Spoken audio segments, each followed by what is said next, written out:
If your father is this kind of stoic, unexpressive kind of guy, and perhaps is a little bit abusive, perhaps he sucks at showing affection, and you feel really upset about that, you feel really frustrated, and some days he really explodes and it gets really, really bad. You watch TV shows and dramas where the father is really affectionate to their child. You walk in public and you see these fathers playing with their children on playgrounds and holding their little kids' hands, and you wish that you kind of had that experience growing up. You wish you were as close to your father as these kids are to their father, and you kind of have this idea that you would be so much better of a person, you would be so much happier, life would be so much more peaceful. For me, whenever I watch shows like Invincible, for example, Omni-Man and his relationship with his son is basically like this superhero film where it's a little bit more realistic, and it depicts Omni-Man, who is this world conqueror, and he comes over to Earth, he starts a family, and his son eventually gains powers, which was his intention in the first place. But when he tried to conquer Earth, his son resisted against that. His son wanted to protect Earth,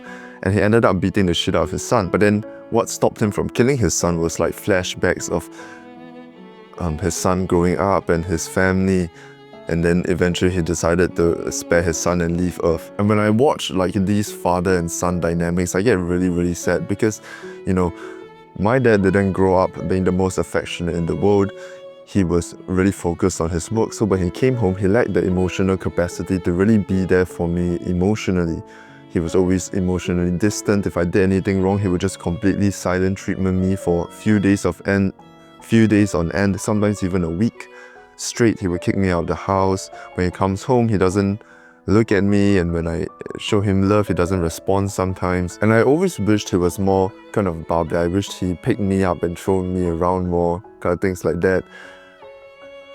I wish I could have been carried more. And since I'm like fucking 6'3" now and I'm almost 100 kg, carrying me around is no easy feat. And growing up, he was quite physically violent. So for example, he would chase me around with a cane and he would swing at maximum force to the point where there was one time where my mom had to jump in the way and take a cane for me, and her skin split open. Like behind the knee, there was this area where it just kind of opened up like that from one cane whip because she jumped in to save me from that whip.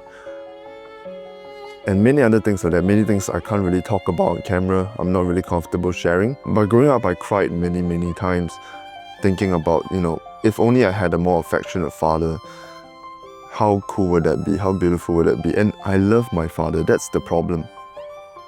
It's like if he was completely evil, if he was mean and genuinely a bad person, then I would be able to, kind of channel that hatred and point it all towards him, so I could spare myself a little bit of that pain and just focus on the fact that he is the problem. But the thing is, he was not a terrible father. He is an amazing one. And there's so many sides of him that were absolutely amazing. How respectful he is, how well he treats his extended family, how responsible he is, how much he works behind the scenes to make sure everybody is doing well financially and comfortably, even though he is struggling himself. There were so many times where we faced so many financial issues and he would just keep quiet and work and get the shit done, make sure problems are solved. He will always be the emotional rock for my mother, and there were so many things he did well. But there were also so many things he didn't do very well in. And if you're in a similar situation, you almost feel a little bit resentful and frustrated. But you do care and you love your father and you want to fix this, but you just don't know how. In fact, it probably hasn't occurred to you that it's possible to change this, but this is just something that you have to accept, which I completely don't think that's the case unless your father is actually a bad person and he's already gone too far. Fortunately for me, my father hasn't gone too far. So during that time, when I really wanted to be closer to him, I wanted him to come home and I wanted to give him more hugs. I wanted to have physical affection, I've always craved that kind of thing. That sounds kind of gay, but you get what I mean. Today we're going to talk about how you can foster a more affectionate relationship with your father. We're going to talk about why your father is probably lacking affection, why it's affecting you so much, and what implications that could have on your current life. So first, let's start with the obvious. Your father probably lacks affection and doesn't show it very much because of how he was brought up, and also because of his emotional capacity. You always feel somewhat neglected. He always gives you the silent treatment because he has no emotional capacity to sit there and, process his emotions and think about the best course of action because he's too busy with his other responsibilities, and you are kind of like you are someone he cares about a lot. But in terms of the hierarchical needs, he understands that you need your fundamental needs taken care of before your emotional needs. That's what he thinks. So he's going to put in all his capacity to make sure he's responsible for you being able to pay for the house you live in, the food you're given, all your necessities, and the emotional stuff. He doesn't really have any more capacity left for that because he's already, spent so much of himself focusing on the fundamental needs.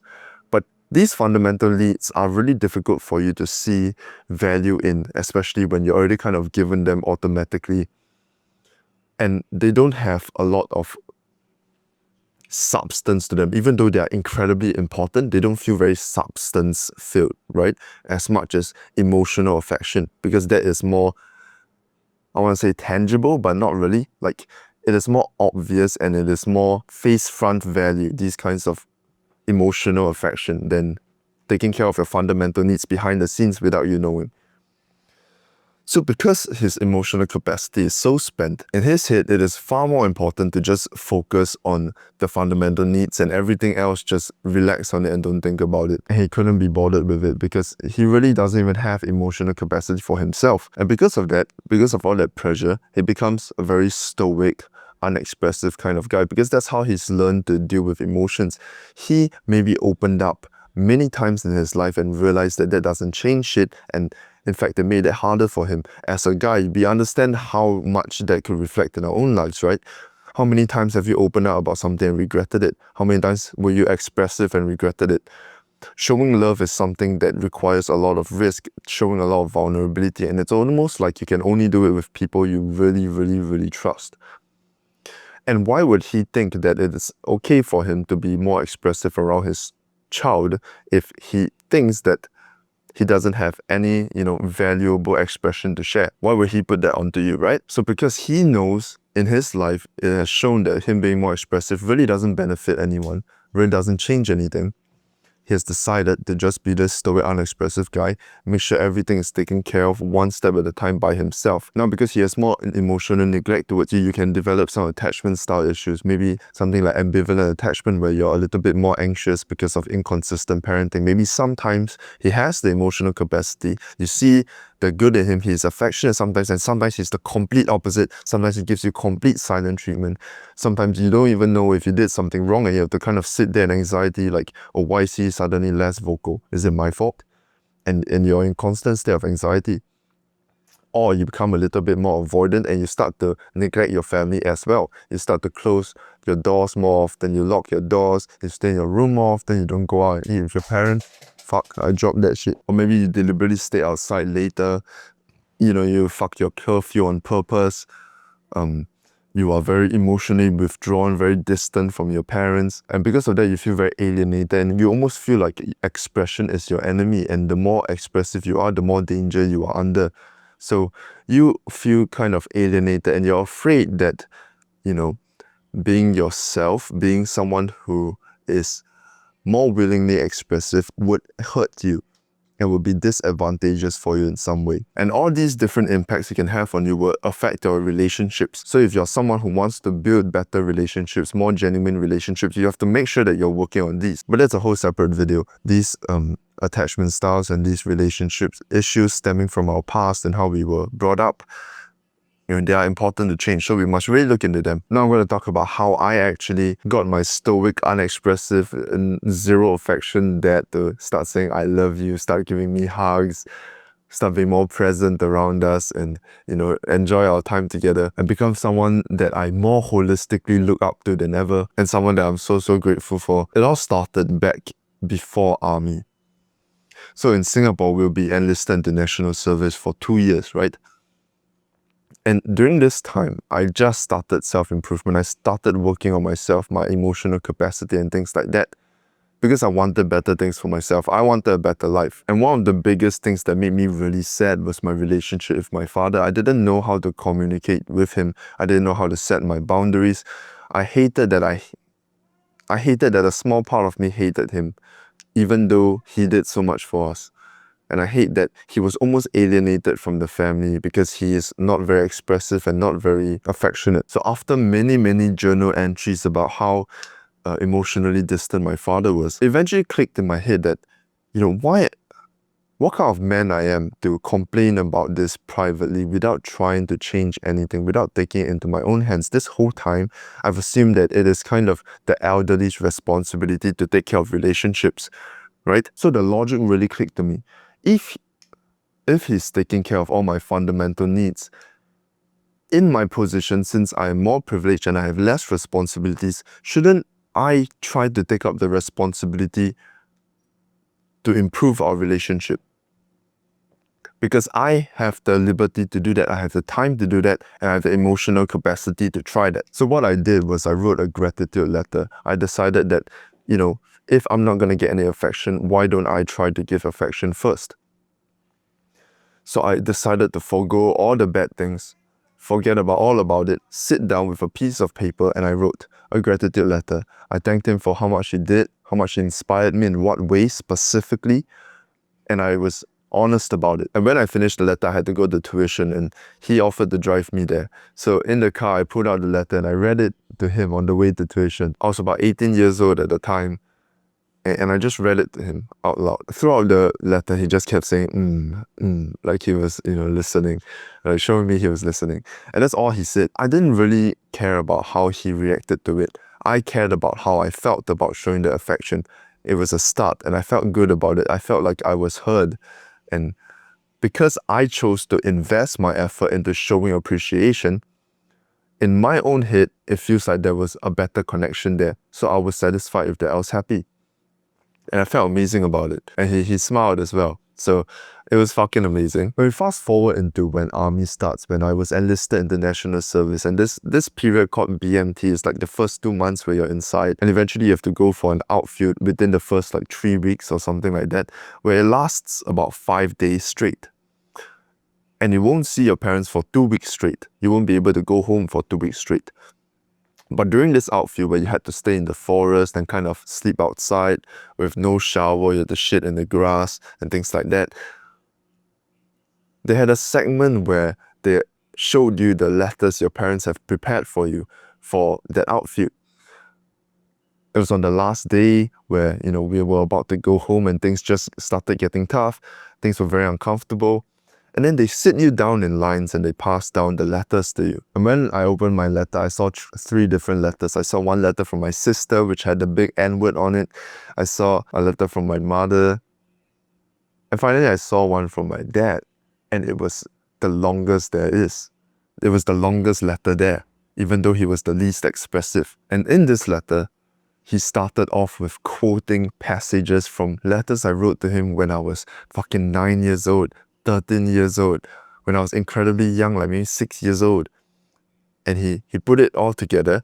He took little snippets from it, he typed it out and put it there, and he wrote next to it, "You wrote this to me when you were XYZ years old." And he quoted all these letters from different ages. And reading back those letters, not all of them were positive. Some of them were I remember 1 or 2 of them were actually criticizing him and saying that, you shouldn't have reacted this way that time. And I realized that throughout my life, I've tried many times to have this kind of genuine connection with him, and it never worked out amazingly. But at the end of all the letters he quoted, he put together, he is proud of me, and love doesn't have to be shown through expression sometimes. And he is so happy to have me as his son. Can you imagine how beautiful it felt to read that letter? No shit, I started crying like fuck. After everybody left, everybody went back to their tents to go to sleep, I was still sitting there in the mud, just sobbing my eyes out, and there were people patting me on the back and shit. What a fucking pussy. But because I chose to show my affection and gratitude, and letting go of the bad things, he chose to do the same back. And because of this, we helped each other forge a connection. We gave each other emotional capacity. And after those events, I decided that I'm going to put in extra effort to just give him all the affection I can, because that is what I can do. That is the responsibility I can take, right? So I did it to the point where it was almost gay, right? Every time he came home from work, I would shout, "I love you." I would hug him even though I'm a grown man. And I'll do it every single day. I'll be more honest with him. I will deliberately say things like, "I need your advice on this." Because as a father, isn't it fucking amazing that your son asks you for advice? I really thought about what are the best ways that I can foster a connection, and I did it to the best of my ability. And I pushed at it even on days that were bad, even on days where I still felt emotionally neglected. I pushed it and pushed it until one day, instead of responding with when I said "I love you," he actually said it back like enthusiastically. And it just felt like all my effort was worth it from then on. So the way you're going to foster this better connection with your dad is to think about what you can do. What responsibilities can you take? What emotional capacity do you have to share? You're going to become a competent person. You're going to trust your judgment, set the necessary boundaries, but you're going to think about what you can do, what weight you can lift, what genuine appreciation you can give. Because you'll find that you can give so much. And when you actually try to give and you stop thinking that this is their responsibility, they are supposed to be responsible for the relationship between their child and parent, but you haven't given anything substantial back. So you have to really, really sit and think, what can I do? What can I give back? And when you find that answer, when you realize that even just genuine appreciation is incredibly valuable for your parents, and you put in effort to provide that, you try to open yourself up again and let yourself take up the responsibility of having emotional capacity, you might just find that things change. And let me tell you, if you put in this effort and you actually get it done, there's a beautiful life waiting for you. It's going to be absolutely beautiful, the story you have. But of course, life isn't perfect. It's going to be very, very tough sometimes. Sometimes it's going to be hard. Sometimes it gets very weird. And you have to do it even on days that suck. Even on days you don't feel like it, you're going to have to show affection anyway. Because you have to be willing to give. You have to take that responsibility. But of course, I'm not saying all parents are perfect. Many, many times, maybe you put in this effort and your parent might still shun you anyway, and it might lead to nowhere. But hey, we cannot afford to think like that, because once we start to believe that that's entirely the truth, that it's just going to lead nowhere, then we won't even try anyway, and we won't even genuinely try. We'll just half-ass it in order to prove to ourselves that we are right, that they won't ever give back. So you got to be really careful, you got to really think, and you got to really try. And it's both the sacrifice, it's both the time, because then you really find out what is going on. And you'll learn more about yourself, you'll learn more about your parents, and you'll learn more about the world, and you'll love more. Prove to yourself that you can be that rock for other people. You can be that reliable, emotional, capacity-filled mountain that people can rely on, especially when you don't have so many responsibilities yourself yet. This is the value you can provide. This is the resourcefulness we can have as young adults. This is our chance. This is what we can do for other people. What we can do for our parents who've done so much for us already. Put in the effort, it might just become the most beautiful thing you've ever done. You got this. I love you. It's about to work. See you.